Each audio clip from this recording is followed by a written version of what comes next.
Welcome to Pixel Pizza, Did she say pizza? your ultimate source for chiptunes, video game talk, and pepperoni. Delivered to you from Los Angeles and into the digital cyberspace of the 2020s. Pizza power! That's right, when super giant pizza. I want a large, thick crust with double cheese, ham, pepperoni.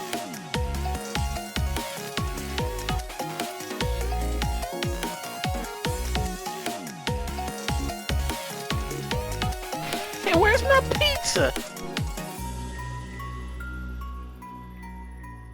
Pizza time.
Welcome back to Pixel Pizza. You just listened to I Quit, but we are not quitting. No, we are just beginning, audience.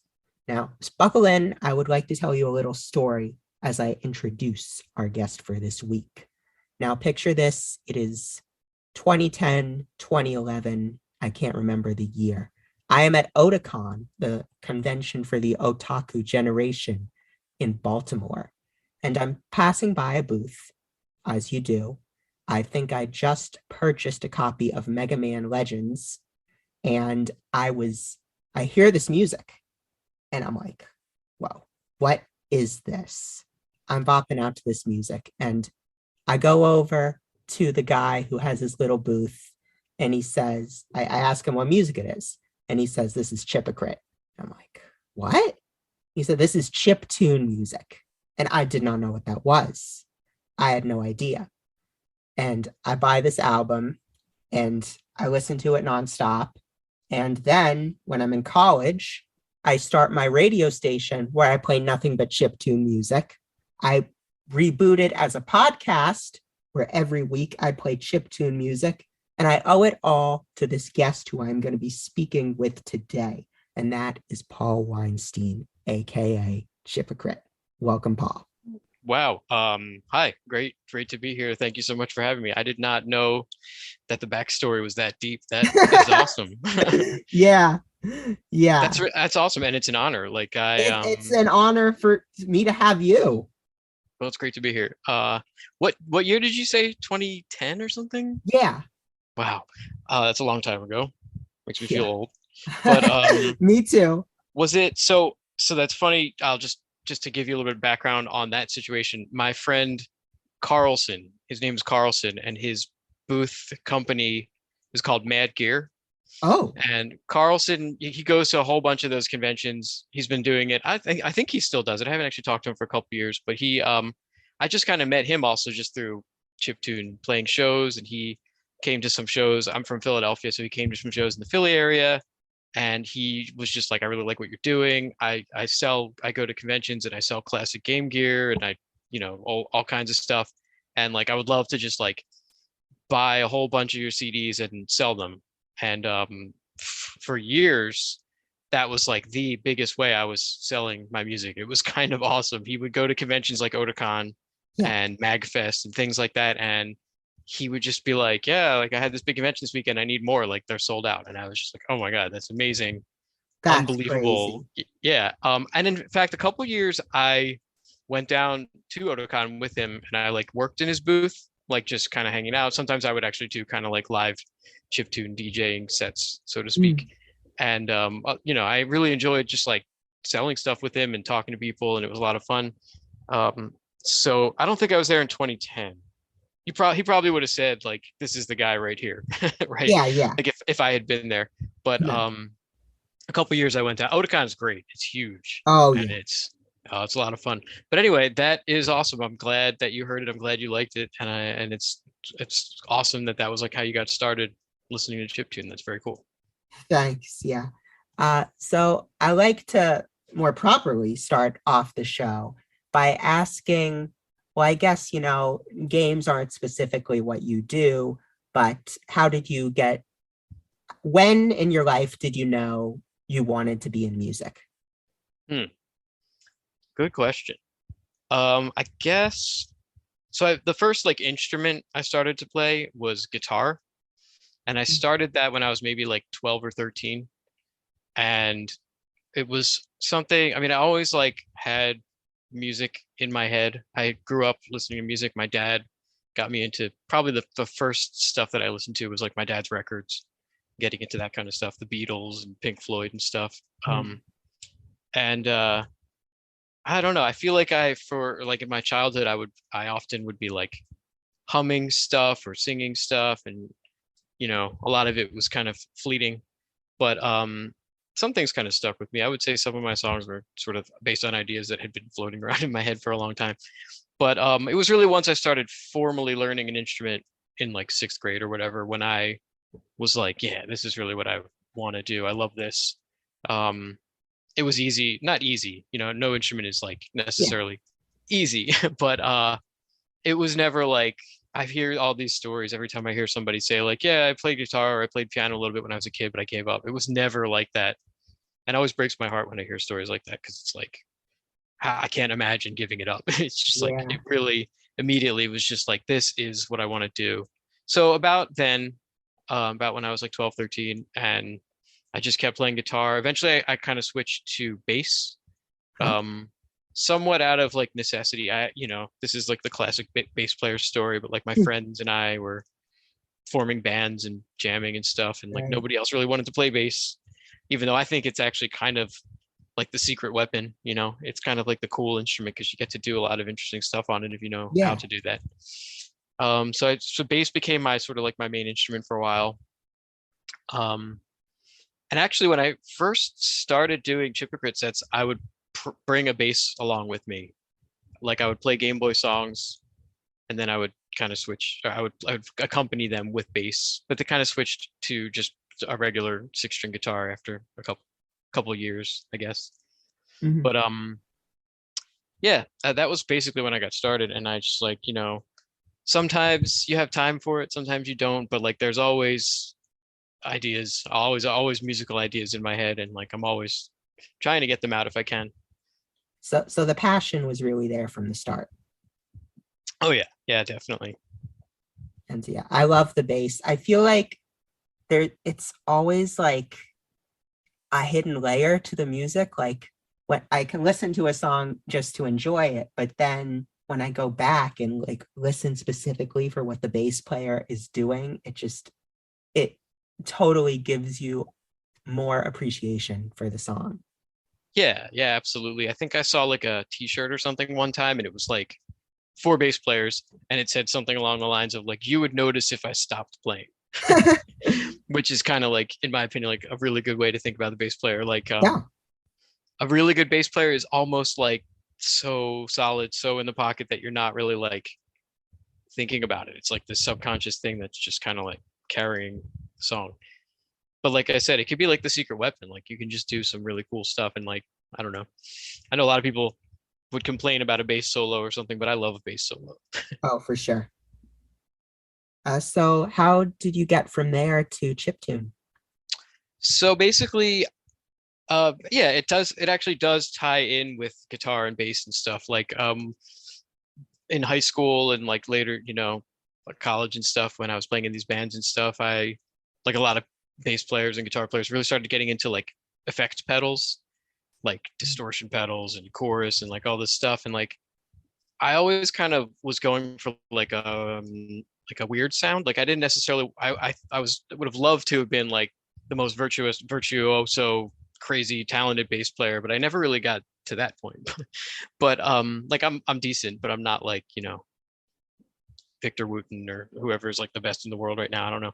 But like I also thought that there was like this sort of other way you could go, which was to like find some cool pedals and come up with a cool creative like sound and be really original. And I always thought that that was almost something that I wanted to do more.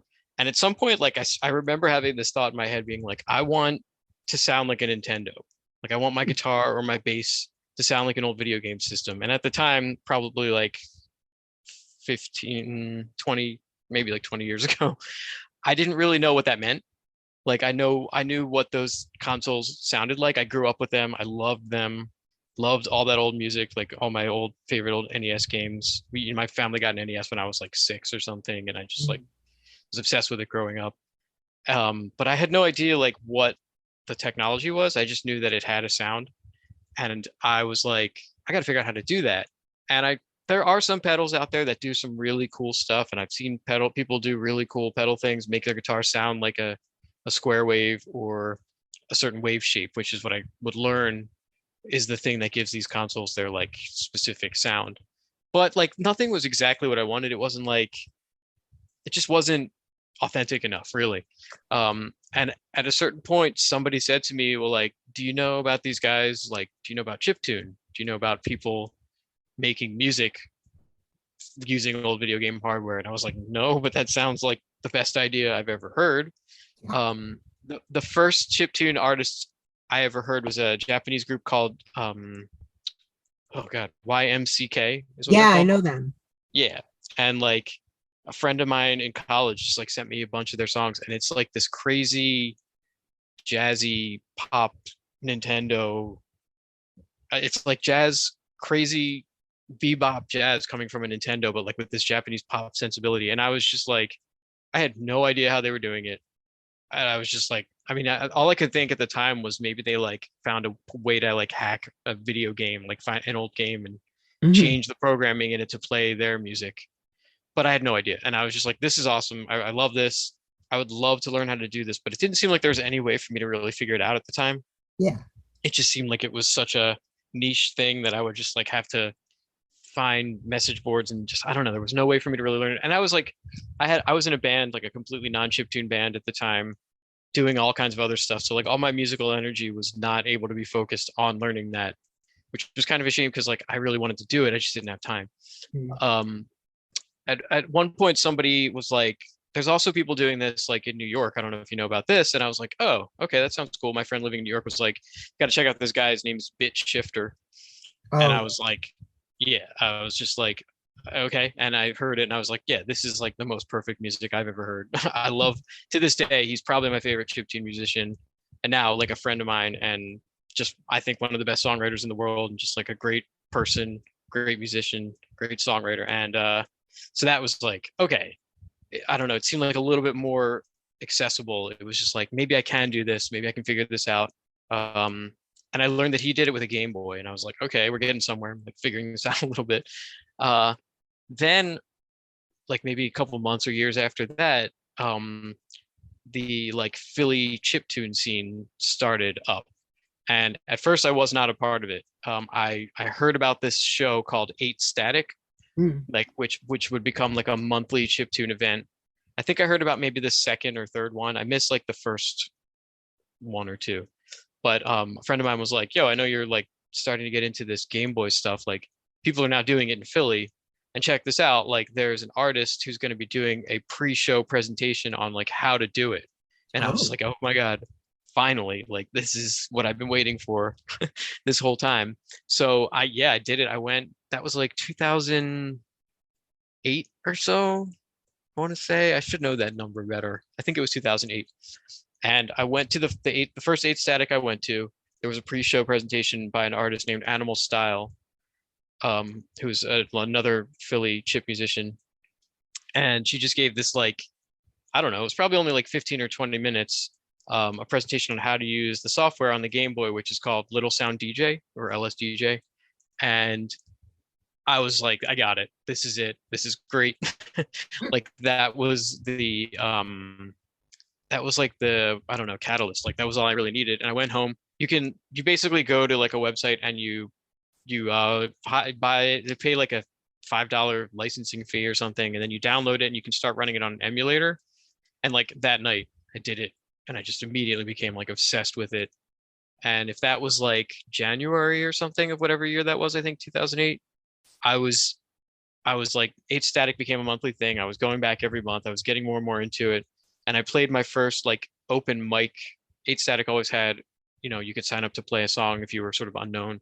I played my first one in like August of that year, and like got so much positive feedback. I didn't know how it was gonna go, but like people, the Philly chip scene is so welcoming and so awesome.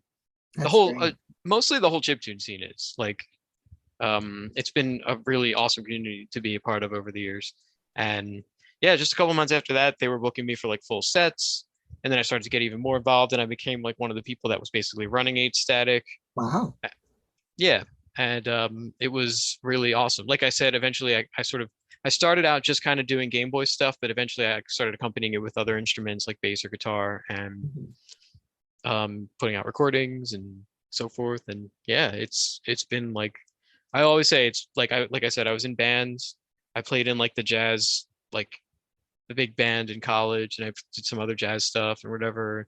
This is probably the most fun I've ever had making music, and I recommend it to anybody who's like looking for something interesting and fun to do, because it's like, it's got a great sound, and it's got a great, the software is great. That's a big part of it, but the community is great, but it's just like tons of fun. Yeah, it's been a lot of fun. Yeah, I've heard such great things about the Philly scene. And would you say like the software is relatively unchanged from 2008 to now, or have there been a lot of iterations? There has been a lot of changes. And in fact, like, I'm not even the best person to ask about it. This seems to be like a sort of common thing where somebody who's been in the scene for a long time, I sound like an old guy, but that's true. Like, we at a certain point like just neglect to keep up with the updates. And so like some of the people who started out around the same time as me, like they'll load up a song or whatever and it'll still be on a super old version. Like I'm sort of in that same camp, unfortunately, too. But the software has changed a lot. Like a lot of it is all kinds of stuff. I'm not even the best person to ask about it because it's so hard to keep up with it, which is crazy because a lot of times people think like, if they don't know anything about it, it kind of seems like it's like something that you went to Toys R Us and you bought like this software that was licensed by Nintendo or whatever. Mm. But it's not. It's actually like homebrewed, you know. It's a very DIY community, and the guy who makes the software, his name is Johan Kotlinski. I think he's from like Sweden or something. Oh wow. He does update it pretty frequently, and there's a very active scene of people who are like keeping up with the updates and posting about them and testing them and showing off what they are. I know that there's like a lot of fixes and stuff that I would actually love, so I should update. It's just like a lot. Sometimes the updates actually kind of you have to change things in your song. I know he tries to minimize that, but occasionally he'll redo something so significantly that it'll be like you have to go in and kind of fix up every hi-hat or something, which would kind of drive me crazy. Yeah, I can imagine. But some people do it. Some people are really obsessive, and it's totally cool. Like whatever your workflow is, you know. Yeah, and yeah. So, what's it like to play chip music live? That's a good question. So my personal stance on this is like, as a person who has like this jazz background, or like my old band before I did this was like a jam band. Like my Fish is actually my favorite band. Mhm. Fish with the PH. Yeah.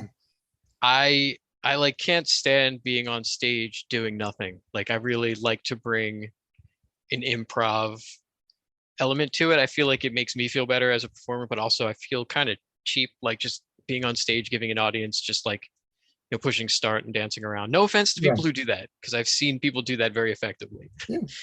But personally, I just like I don't know. I would want more if I were an audience member.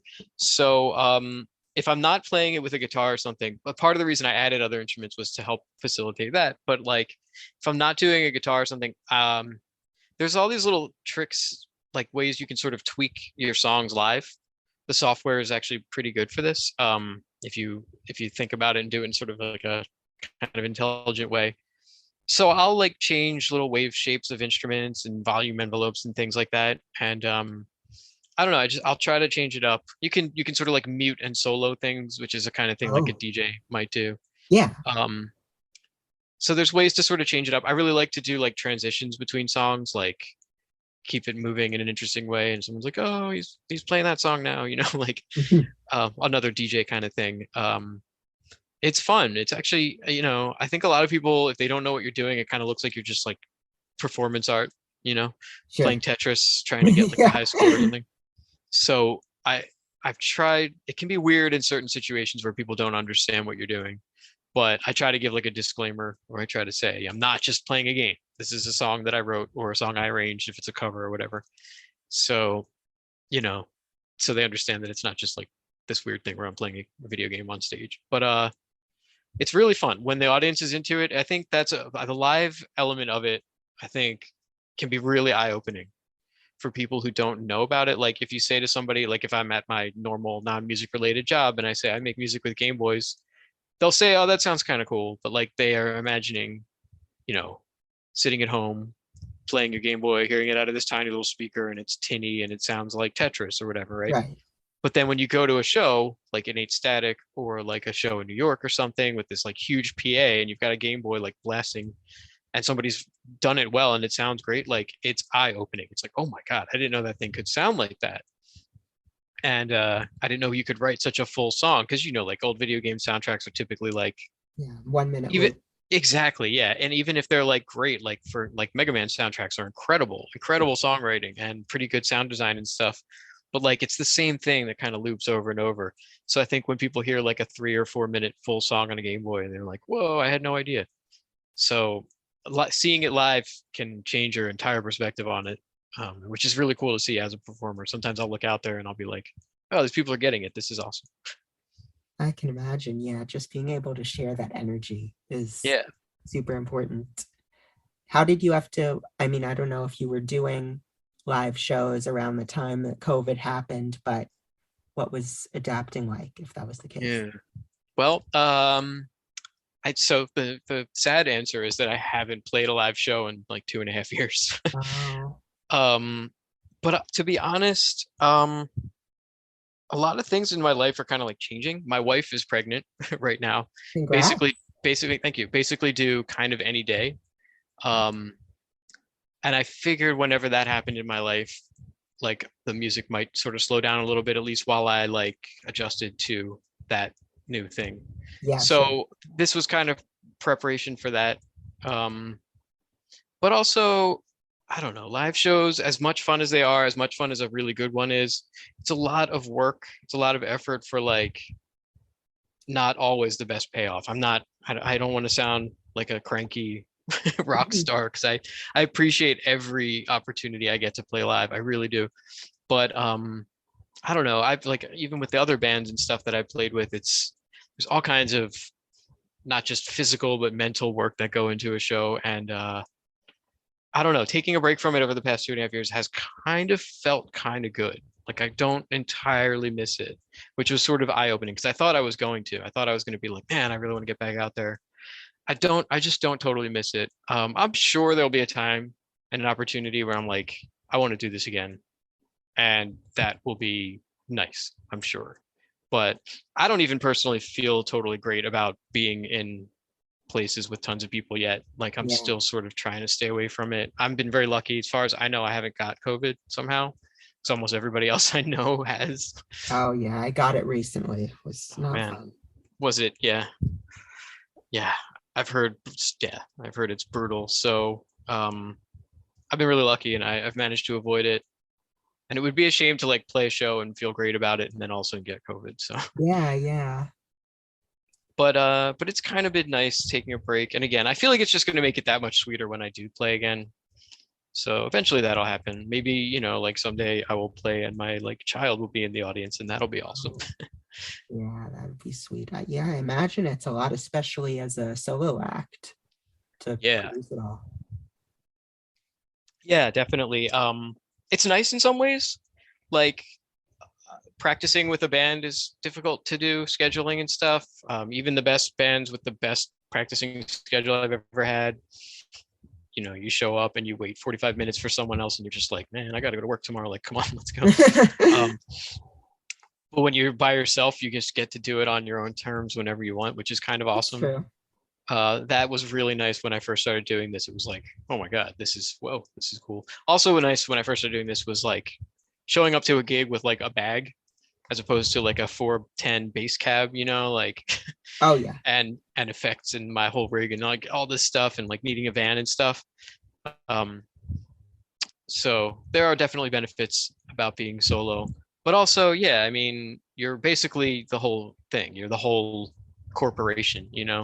like you're the manager until you get a real manager. If you want to do that or whatever, you're like booking and you're making sure all the wheels are moving and you're, when I play conventions, I typically have to get a hotel room and all this stuff and set up whatever merch, all that stuff. So it is a lot of work. It can be a lot of work. It can be really rewarding, and it's also not rewarding because you don't necessarily have to like split the pay with everybody. Sure. I do play with a drummer sometimes. I Oh, should have cool. mentioned that earlier. A good friend of mine, his name is Josh Steingard. I know that he like is a like just a Philly guy that like everybody in Philly I think has played with him. He runs open mics and he's just like known as he's an incredible drummer and a super duper nice guy. And he just like learned my stuff so incredibly well so quickly and brought like a great element to it. So he's played on some of my recordings and I played a lot of shows with him and I love playing with him, but even scheduling practice with him and stuff can be really difficult. But he's been playing throughout COVID. I mean, he still has tons of gigs. So, he plays with lots of other people. Mhm. So I know that he is like super eager to get back out and play. And I'm sure as soon as I got a booking, he would love to just pick up where we left off. And I want to do that. I do, but it's just, it's gotta be the right time. It'll happen eventually, I think. Totally. So now I think I want to go to our musical break for the episode. And that is going to be another one of Paul's tracks. And it's a more recent one. It's called Sentient Safety Slide. So Nice. enjoy that one, audience, and we'll see you after the break.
Welcome back to Pixel Pizza. You just listened to Sentient Safety Slide by our artist of the week and our guest of the week, Chipocrite, Paul Weinstein.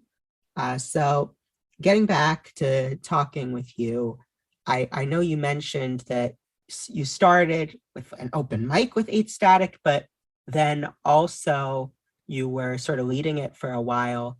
Did you get to see like young artists sort of do the open mic and then establish themselves like you did? Oh yeah, definitely.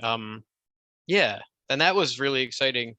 Like there was sort of this like I got really lucky in terms of like when I started. Mm. It felt to me, and I know a lot of people, we talk about it, like that sort of 2009 to 2012, or even later, 2009 to like 2014 or so, maybe. It was like this really great like era of chiptune where a lot of people kind of discovered it, I think sort of the same way I did.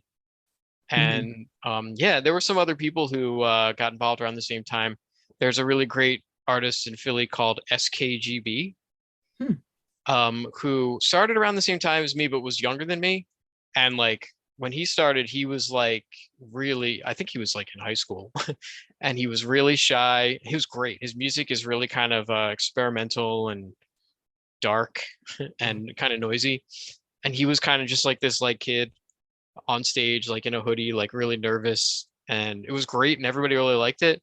And he evolved into just like this, like in the best possible way, just like maniac, like on stage, like basically like half naked, like painted, all kinds of, he like mods all these crazy MIDI controllers and stuff. And he's just like on stage making like this really just like beautiful noise.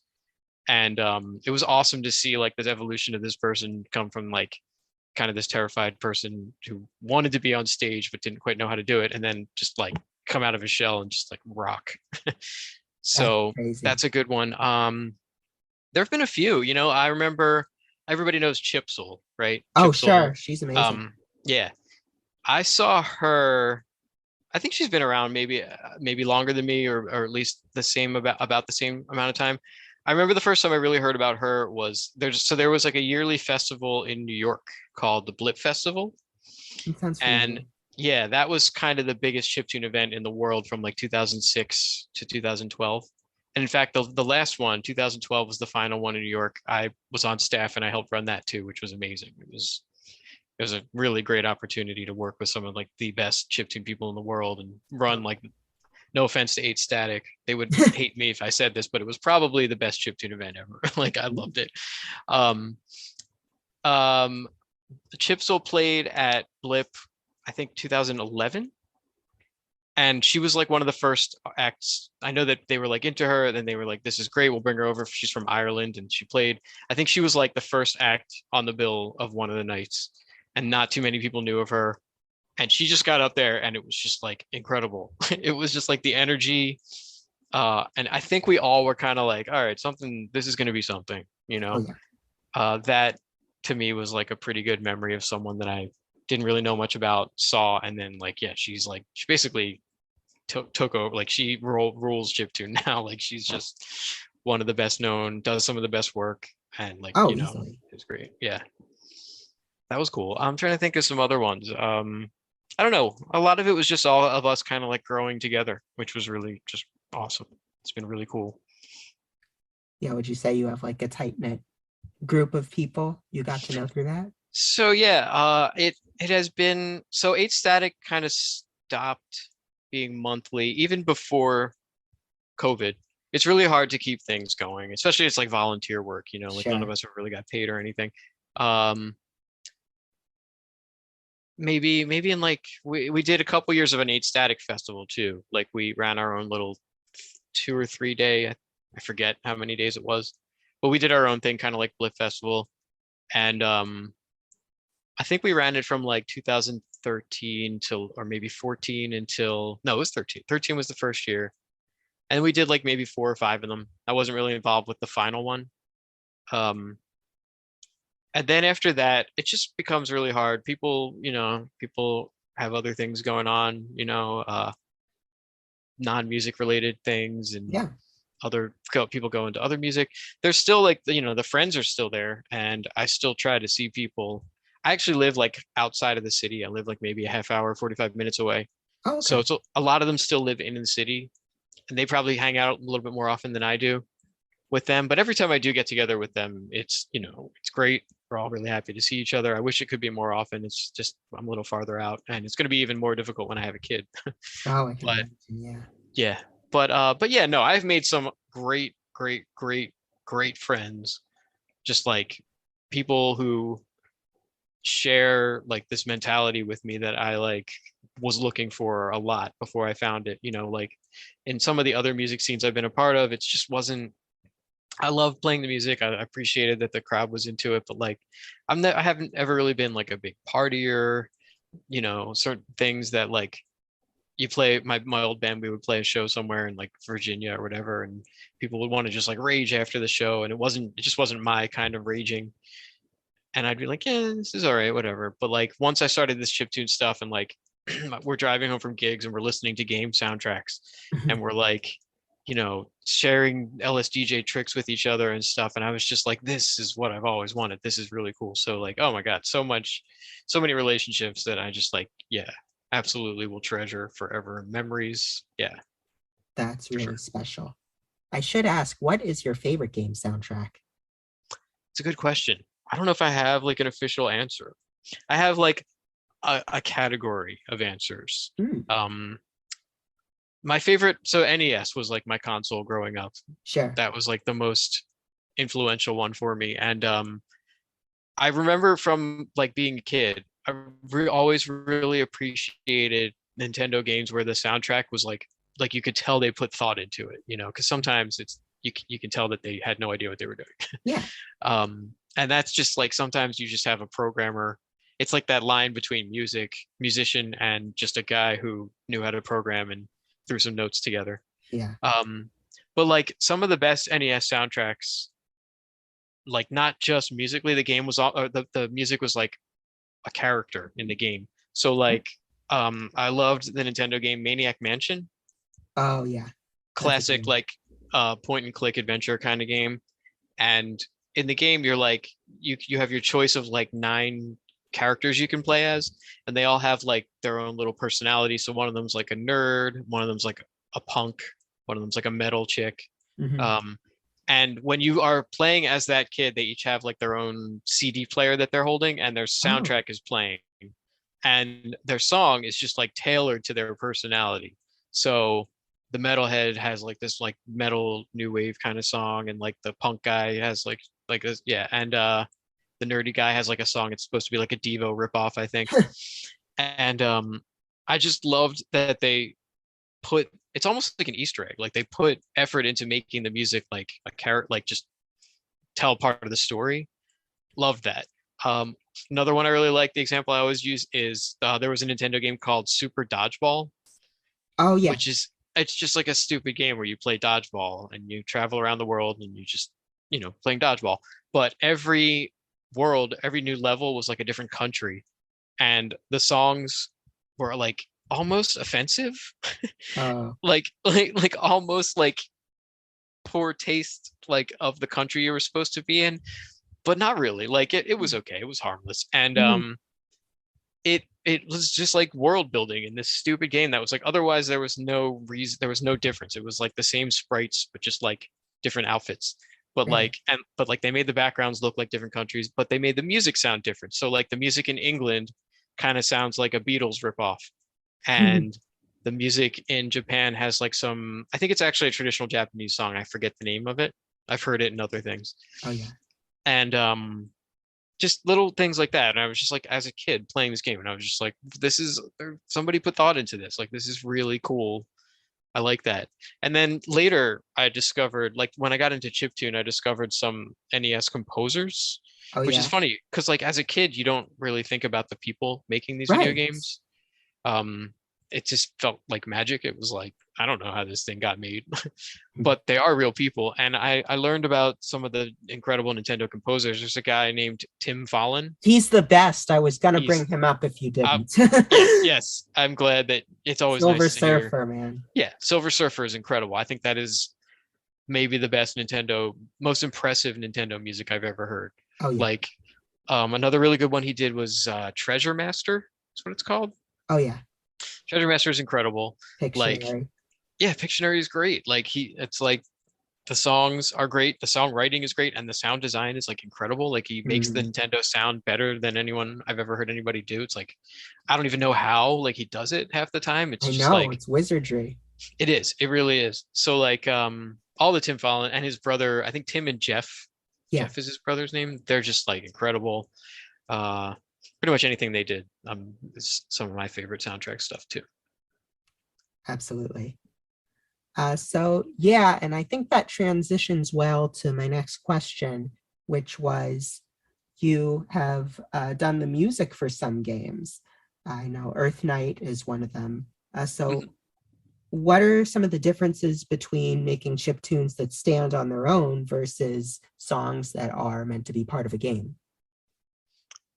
Yeah, the main thing is kind of what I was just talking about. How, I mean, I try to write songs the same way I heard them in those games that I really liked. You know, I don't want to just somebody says like I need a game and they give me I'm sorry, I need a song for a game and they gave me like no specifics on what they want and I just like write them Mm, something and hope it works. Like I want to see, excuse me, I want to see the art. I want to know the story. Like I want to know as much like what's the emotion? Like is this supposed to be like a scary level? Is this supposed to be kind of like a chill level? And basically you take those notes and you try to come up with something that will fit the mood because like I was saying before, music can be a character, can be part of the game. It's done most effective. I mean, it's really important in video games. I think it's like almost a little bit more effective in like movies where a scene could be totally changed by the music. You know, like yeah, if somebody's walking down the hall, if it's creepy, then if the music is creepy, you can feel creepy. If it was like a silly kind of like a Danny Elfman kind of like not one he can be creepy of course yeah, but like a jaunty song or something, it's not going to whimsical. be as spooky of a scene. So yeah, definitely there's more of an agenda, there's more of a like an objective, like we got to make this song do this. So that is part of writing it for video games. We'll do that. It's actually been a really long time since I've written a song that was not for a game or for Mm, like a compilation or for something where somebody was like, I need this. You know, like I haven't put my own album out. My last album that was not a soundtrack was in like 2014 or something, oh, which is, that's right. Yeah. yeah, it's a long time ago now. So, and those songs were just songs that I wrote for myself. It's been a long time since I've done that, and I miss it. I really miss it. I'm hoping to do that. That was another difference with COVID, actually, going back to what you asked before. Like, I was kind of hoping early on, like this will be a chance for me to like, if I can't perform, maybe I will like write some new songs. But I don't know. I try. You could probably tell from like listening to most of my stuff. Like I try to keep my music like happy. I try Yeah.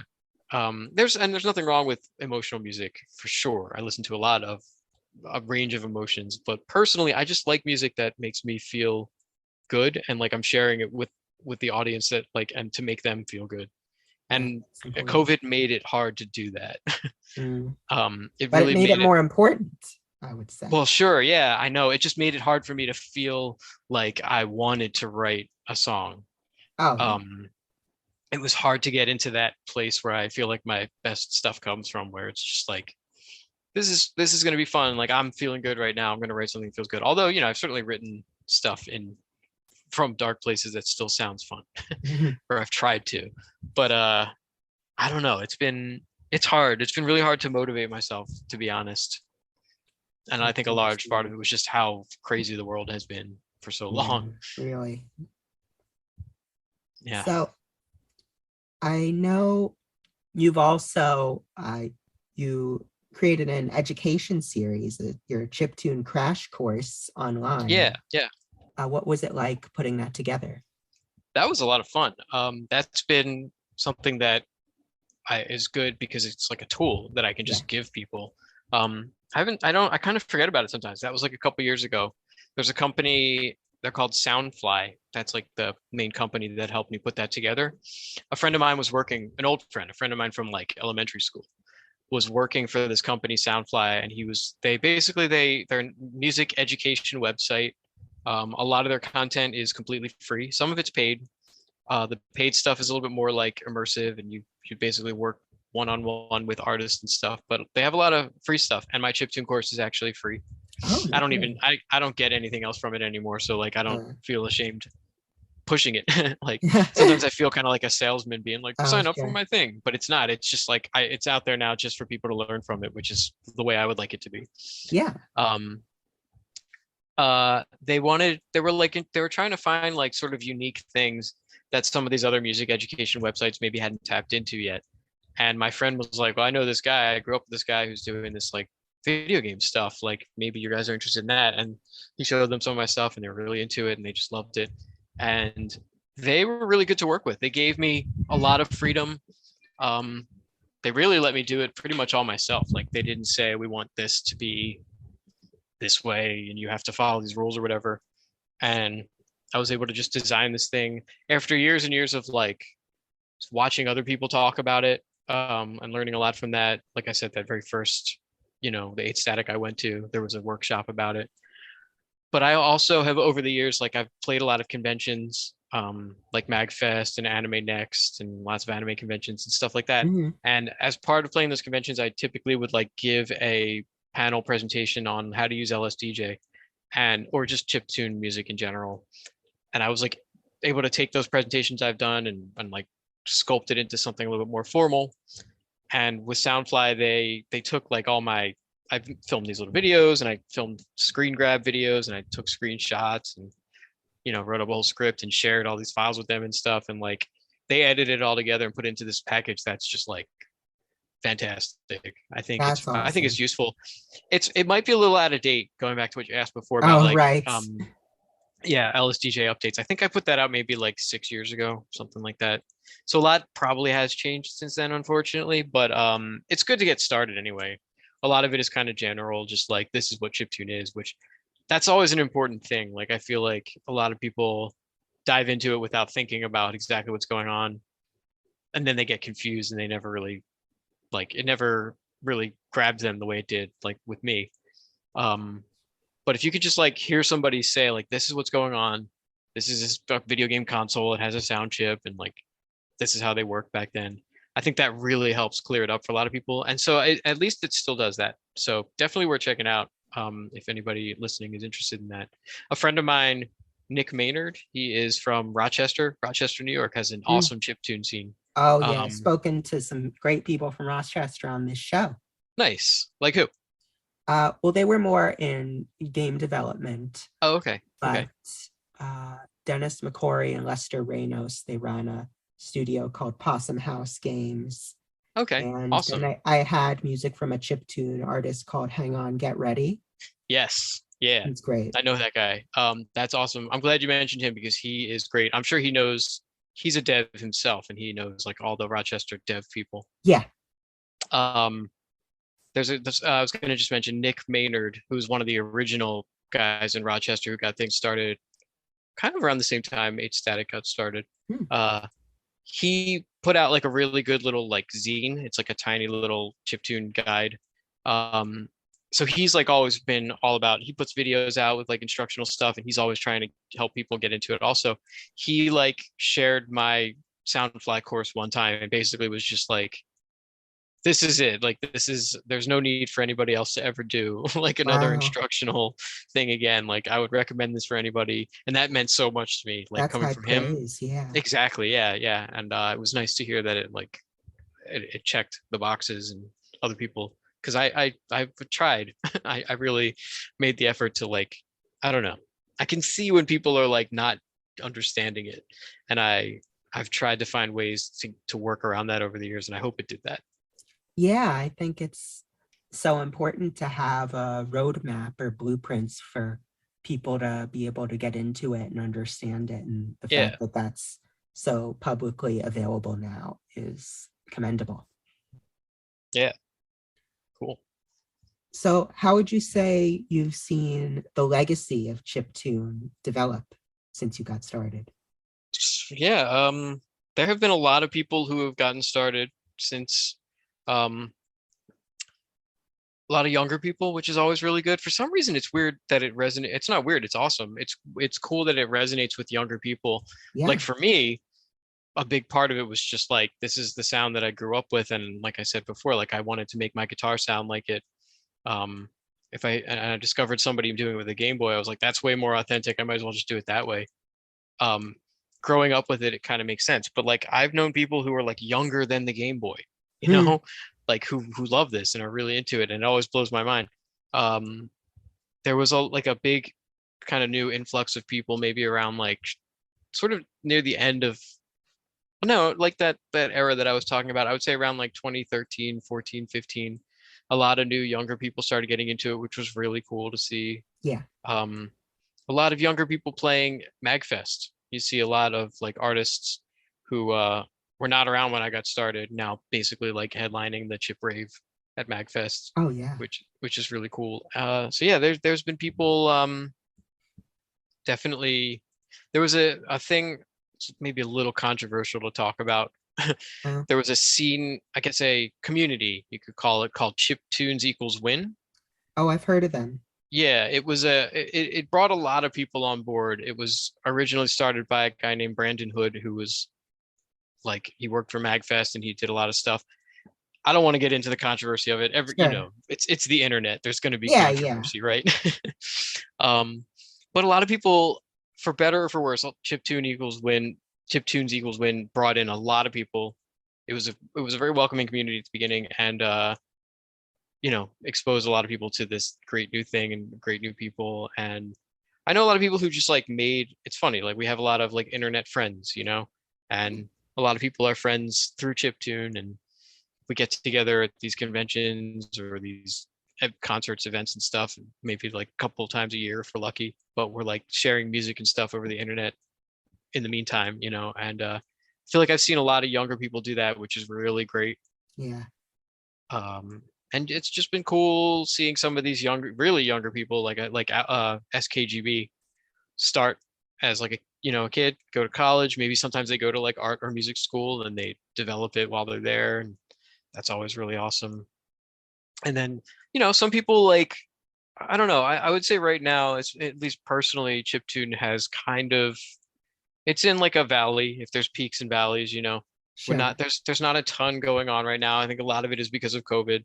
Yeah. Um, COVID, I mean, even during COVID, people were still doing certain things, not always live. Sometimes it was just like, you would send in a video clip and somebody would kind of show it back and there'd be like an open mic compilation kind of thing. I participated in one of them or one or two of them. I don't even remember. So like there were chiptune events happening, but it has died down a lot. And a lot of the message boards and stuff that used to be vibrant were not really like such high traffic anymore. Right. But I mean like this is an important thing to mention. Mhm. Just basically within the past year, there's like new technology. There's a thing that I got my hands on one Oh. just a couple weeks ago.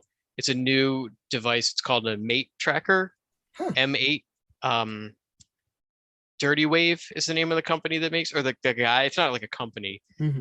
The artist who basically created this new piece of hardware is Trash 80. He's a chiptune guy who's been around forever. His chiptune stuff is incredible. He's a great live performer. His live sets have just been like the energy is awesome.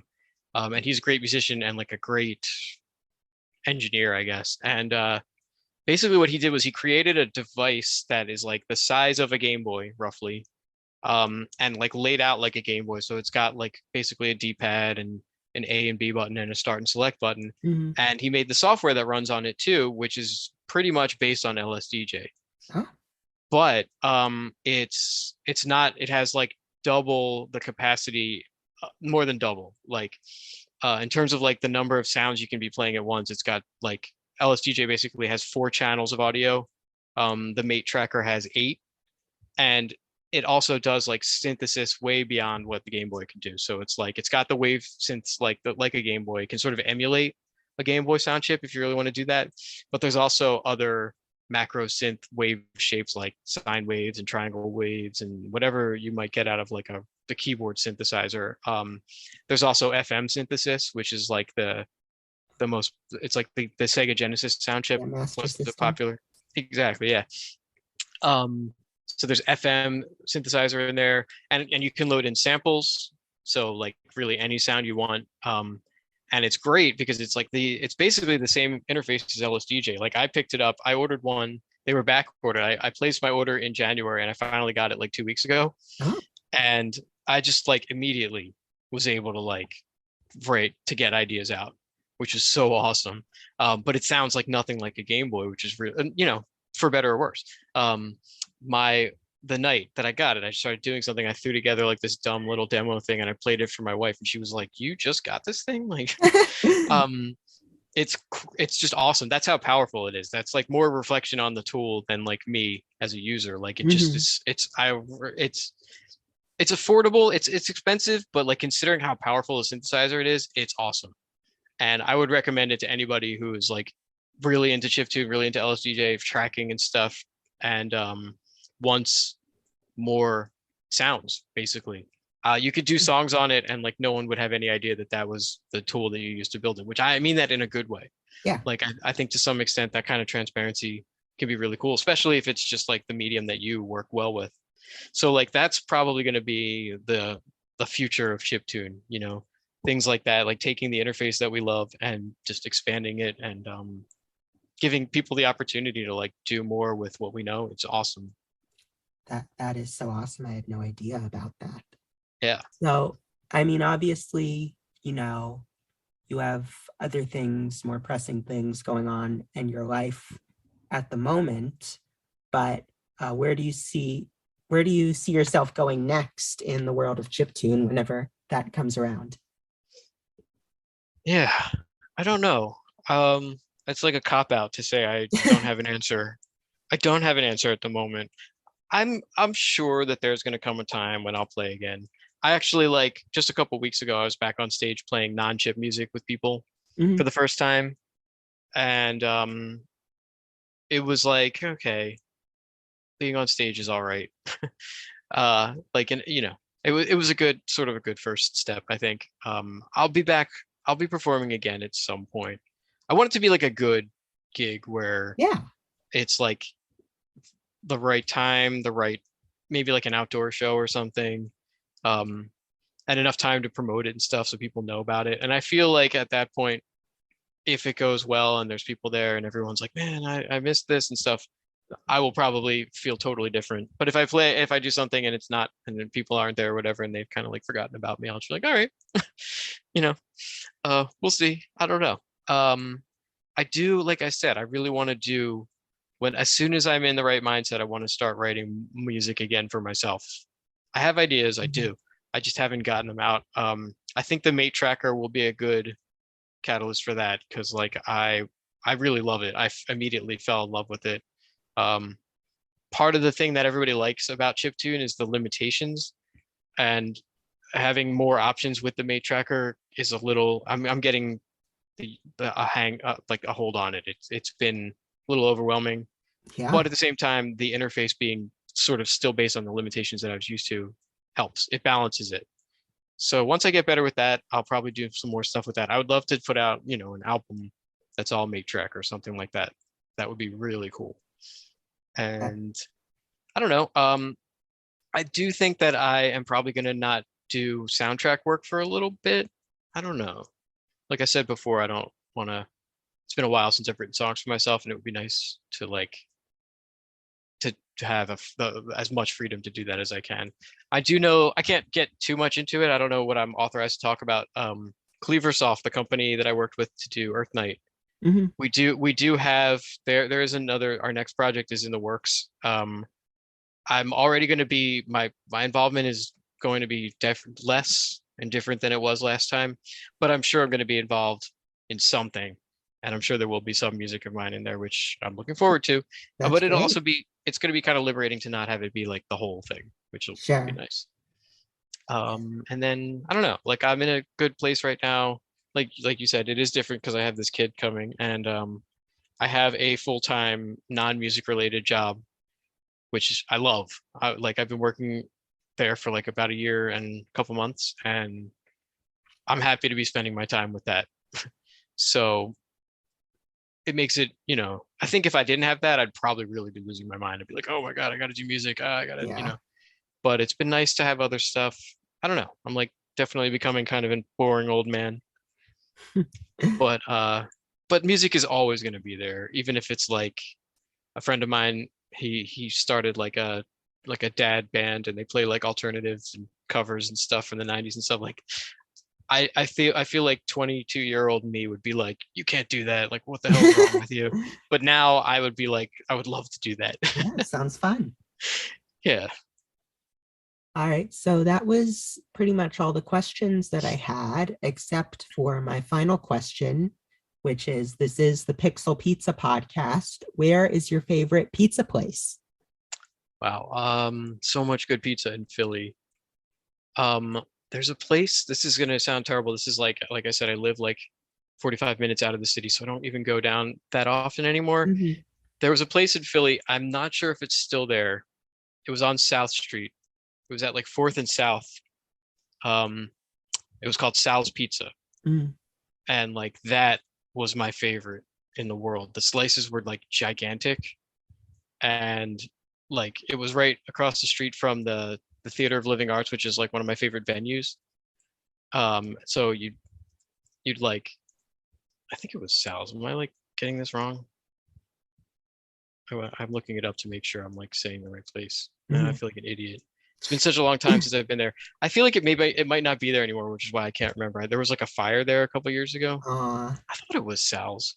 I don't know. Giant slices, the best sauce. Like I'd be at college away from this and I'd be like, I gotta go home and get that pizza. Like I really wanted that.